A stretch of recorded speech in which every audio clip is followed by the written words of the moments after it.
I think multitasking happens everywhere. I don't think it's just Gen Y. I think Gen Y have just learned to do it very well. I think boomers and traditionalists and Xers also multitask. I actually just did a blog on this last week, so I happen to have some statistics on hand. And when people multitask, the rule of the game is you can do two things at once well if one of them is something that is an automatic thing. Doing the dishes and learning how to cook a new meal, you can pull that off because one is an automatic thing.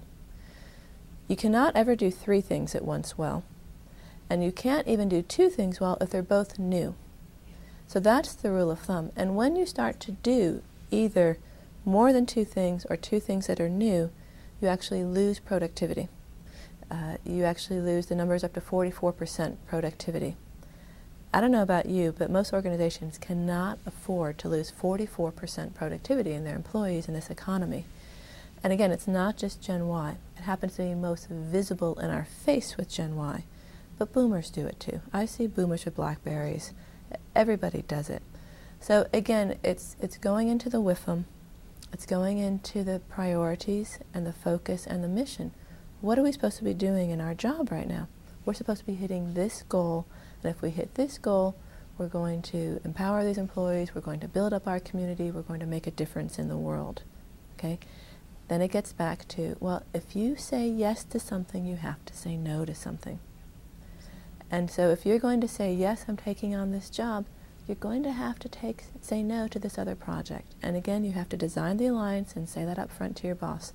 I'll take on this new project you want me to do, and I'm giving you back something, because I can't do it all well.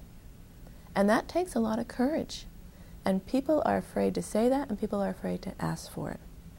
And if someone then pushes back and says, no, you have to do it all, then at least set a timeline and say, here's my map for the next 3 months.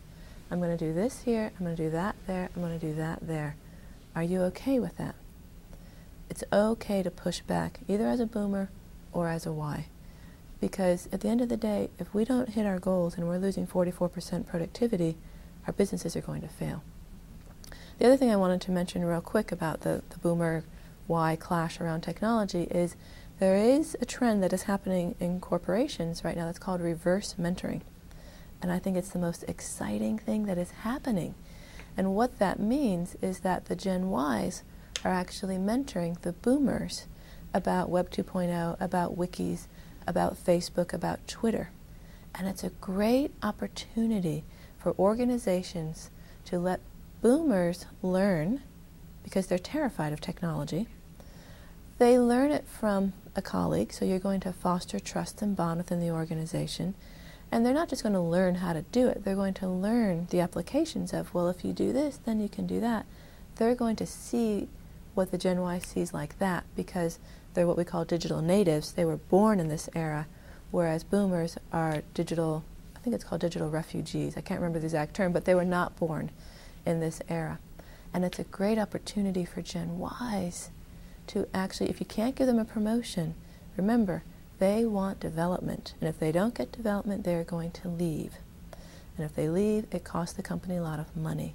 So it's up to a manager to be very creative.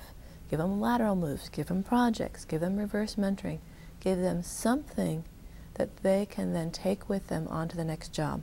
They don't expect to be in a job for 20 years, but what they do expect is that they are going to learn enough at this job that at their next job, they're going to be successful. And so as a manager, if you can say, you know what, you're going to be doing reverse mentoring, you're going to be teaching this boomer CEO how to do this. How exciting for a 25-year-old. And then you're improving the attitude, which is part of the success equation.